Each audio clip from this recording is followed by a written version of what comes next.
we've got a 49ers themed grab bag that we're going to pivot to now. In the first question, we're going to fill in the blank. If the 49ers get close again, but don't grab that Super Bowl cigar, what? Oh, I don't think it's going to be. I think what would happen is a more aggressive turnover of the football team, right? To go like, hey, we got to the Super Bowl. This is a team. We can't get there with this group. It's time to flip it over a little bit. We got to change, right? You know, those guys we've talked about, whoever it might be, Debo, Ayuk, right? You know, guys that might be up there in years, whatever, all together, they might just start to go, hey, we got to change it over. We got to flip it. I think it might expedite that process if they get to that game again and then can't win it. That would be my 2 cents there, Mike. Yeah, and look, I don't know how to define close, but if they have a playoff exit short of the Super Bowl, that falls into the category of embarrassing. You know, if they hadn't come back from the 17-point deficit against the Lions in the NFC Championship, if there's just one of those, you know, gut punch, we got our asses kicked today, playoff exits, that's the kind of thing that I think expedites the process of ripping off Band-Aids. Yeah, I think so. And making big changes to the roster, not the front office, not the coaching staff, right, but the roster. I think that I agree with you. Now, look, even if they would win the Super Bowl, it could do the same thing too. You're right. They could go, hey, there's we more won pressure it. though. If they win the Super Bowl, Chris, there's more pressure from the fans to keep it together. Exactly. Run it back. Right. Run it back. Right. Run it back. They're going to hear that. If they don't win the Super Bowl, though, it's a lot easier to say, we got to move on from George Kittle. Yeah. We got to move on from Deebo Samuel. We got to maybe move on from Trent Williams.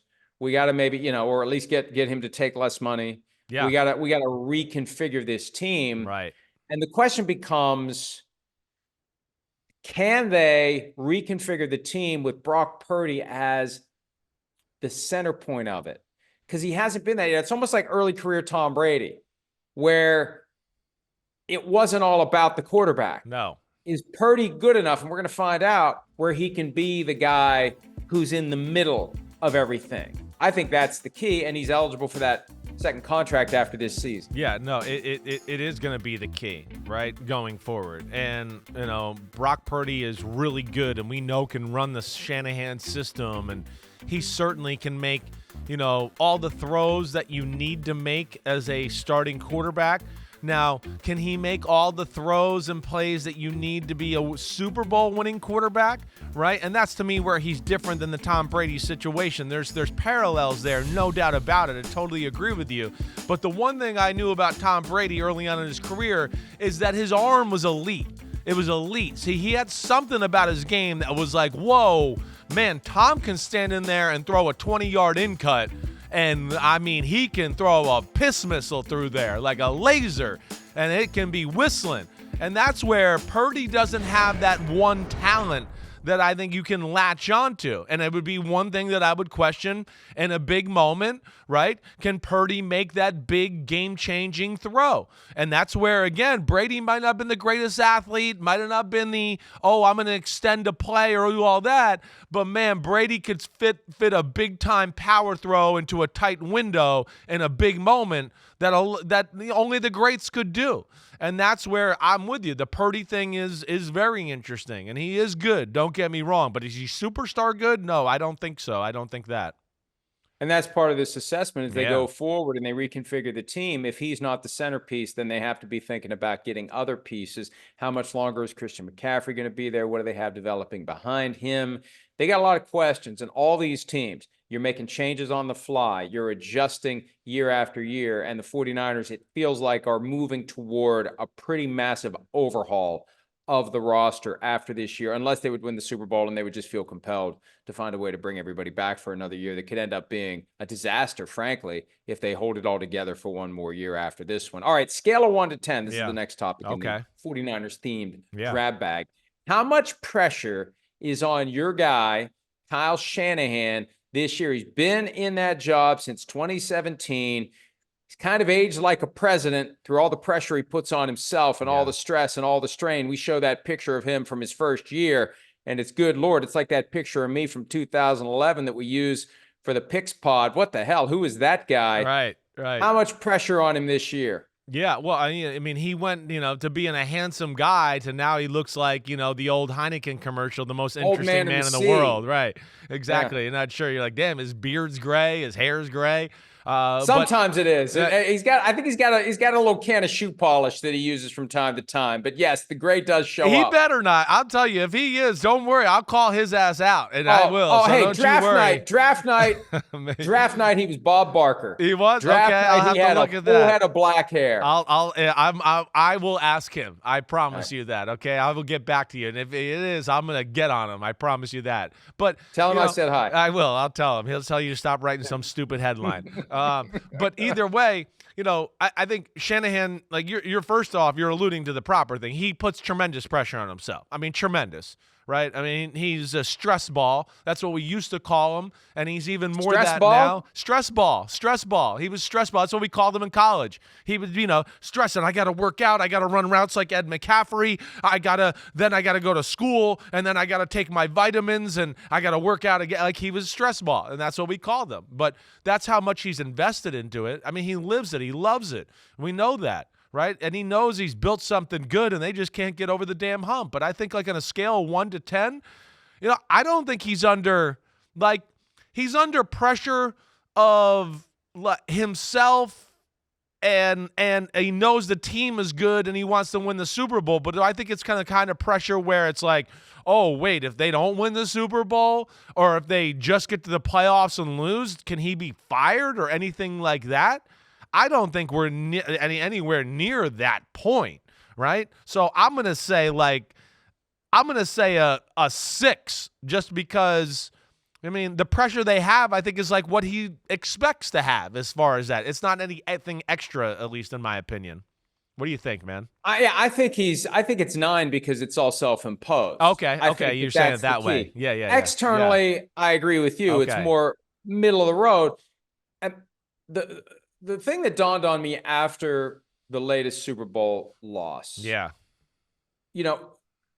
One of the things that I think we said in the run-up to the game, is he on the verge of becoming this era's Bud Grant? Or Andy Reid, maybe, Right. Well, and that's what led me to Andy Reid, because Reid was with the Eagles for 14 years, needed a fresh start, got a fresh start, got Patrick Mahomes, and now he's racked up enough wins that he's in better position than Bill Belichick, due in part to the fact that Reid currently, is coaching. Yeah. Yeah.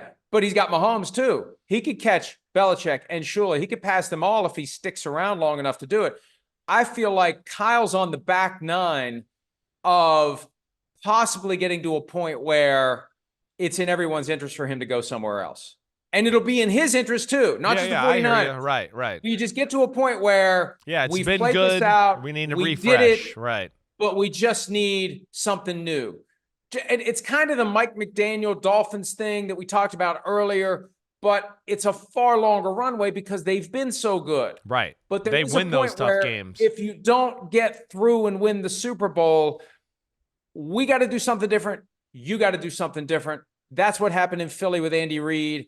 And it worked for both. Right. The Eagles have 1 and Reid has 3 since they had that conscious uncoupling after the 2012 season. No, the parallels are kind of eye-opening at times. I mean, it's offensive genius, right? Who can come up with plays and game plans where you just go, oh my gosh, they play tough, they play physical, they do all of that, right? And I think the bottom line is, does Andy Reid adjusted through the years? Certainly. I do. I think he's realized what he wants on both sides of the ball as a head coach and acquiring Spags and how they play on that side of the ball, right? So he's grown in those areas. And then the bottom line is, refresh, new start, but he got the guy that could get him over the hump. And that's what in my opinion, is the only thing holding Shanahan back right now. Again, I don't mean to be disrespectful to Jimmy Garoppolo. He did good things, but we know in big games and all that, I mean, Jimmy Garoppolo wasn't going to carry the squad or make the big play to get you over the hump. I mean, it was actually the opposite. It was like he's going to mess up, but they'll probably still get him over the hump, and they'll win the game. And then everybody will go, I don't know, Jimmy G's just a winner. And it's like, what? Are you kidding me? He had like 10 of the dumbest plays I've ever seen, and they won the game. It has nothing to do with him being a winner. Brock Purdy, he's eliminated that, runs the Shanahan system, I think, better than Jimmy Garoppolo, but I still think the same question applies, just like it did a little bit with Andy Reid early on in the Donovan McNabb years. Can they make the big plays and in the big moments? And McNabb's was he could make the big plays. It was more like, can he be consistent surgical that you need a little bit? Purdy is consistent surgical, but like we saw in the Super Bowl, there was 4 or 5 plays where I go, no. The top 10 or 12 quarterbacks in football, they hit that, and that's a touchdown, and the 49ers win the Super Bowl, like, period. And that's where I still have questions about where that is and where that goes. And that to me is a big question. Next question in our 49ers themed grab bag. And this dovetails with Purdy, sort of. Buy or sell, 49ers did enough to improve their roster this offseason. And the position that I want to focus on first, notwithstanding draft picks or things they did defensively, I'm concerned that if Purdy gets injured, they could be screwed. All due respect to Josh Dobbs, but I think they were in a much better position to thrive without Purdy last year with Sam Darnold than they would be this year with Dobbs, because we saw what happened last year. There's a hard cap on what Dobbs can do. Now, Jets fans would say there's an even harder cap on what Sam Darnold can do, but Darnold's never really had an opportunity to flourish in an offense that gets the most out of his skills. Right. And he almost played that Bengals game because Purdy had a concussion from the Monday night loss to the Vikings, and they got blown out in that game by the Bengals and then turned it around after that. But Purdy was able to go wire to wire. If Purdy gets injured, I'm worried that Josh Dobbs isn't going to be able to keep things on track. I don't think Josh Dobbs is nearly as good as Sam Darnold, to your point. Totally agree there. I mean, Sam Darnold is I think you said it right. If he just ever got in the right situation, I think he would prove to everybody he's starting quarterback caliber type guy, right? But he just hasn't got that opportunity. And I think it's one of the big negatives. He just hasn't. But I hear you there. Dobbs has played a good amount of football, we know, right? I think it's almost a little bit like we talk about with Purdy in a lesser extent. Like with the system, he's smart. He's going to be able to – Shanahan's going to coach him up and have him all over all his checks and everything he wants him to read and look at on a defense to where I think he can run the offense. But, yeah, do I think it's a talent that can make a few plays to get him over the hump in a big game? No, I don't necessarily think that. I don't. And I thought Sam Darnold, his talent was every bit as good as Brock Purdy, if not better than Brock Purdy, right? I can't say that about Josh Dobbs other than maybe his running, and Purdy's okay runner too. Beyond the most important position on the field on either side of the ball, buy or sell, the 49ers did enough to improve their team this offseason. Man, this is a tough one because, like, in certain areas, I do feel like, I mean, listen, they lost Eric Armstead, right? That's a big deal. They lose Javon Kinlaw. They didn't lose him. They asked him to pack his stuff and leave. Exactly right. You know, I think they also asked him to take a salary cut, right? A little bit. He found that disrespectful, and that was see you later, right? No Chase Young, no Randy Gregory. He's gone, right? Colin Farrell's gone, right? So I look at that and go, yeah, they lost some players, but I think overall, I'm gonna buy that they got a little bit better, and I'll say it because of this. You know, Randy Gregory. Right? Chase Young, sure, good. They improved on the edge. That's where I'll give him some love here. Leonard Floyd, right? Leonard Floyd on the edge. I'm missing somebody else that I wanted to talk about. You know, Devondre Campbell at middle linebacker. I mean, they're going to be difference makers for them on the end. Yetur Gross-Matos, sorry, that was the other name I was talking about. I would take Leonard Floyd and Yetur Gross-Matos over taking Chase Young, right, and Clelin Ferrell. In that group. I'll say that plain and simple. So I think they upgraded there. And the D tackle position, they're going to do it a little bit more with numbers there with Malik Collins and Jordan Elliott. But we know they got Javon Hargrave, who's damn good right opposite of them. I'm going to say better, but barely better. I'm glad you circled back around and said Cleveland Farrell. I was going to bust your chops saying they lost Colin Farrell because, you know, he got the job playing the Penguin in that new series. So Colin Farrell was no longer available to play football for the 49ers. But yes, Cleveland Farrell is gone as well. I have faith that the 49ers consciously know how to go out and find the right guys to come in. Some of these draft picks, mid-round guys, I think this is where it's a great symbiosis between Kyle Shanahan and John Lynch. Yes. Where I think Lynch doesn't get enough credit for knowing how to instinctively find guys who played the way he played. Roll out of bed, run through a wall. He can spot those guys. I think there's a code. I think there's an unspoken sixth sense that he knows how to find guys like that. And he's willing to trust that instinct and say, this guy plays the way I play. Yeah, I think it's the perfect marriage that way, right? Because Shanahan wants those type of guys, right? That's what his dad had when they were winning Super Bowls in Denver. Those no hesitation, physical. I want to run the ball. You know, I don't want us to ever back down from the physical match of the football game. And Lynch, of course, he grew up in a similar type of environment there in Tampa on the defensive side of the ball, especially where they were just like, we're going to beat the crap out of you every week with all these guys. I don't care who you are.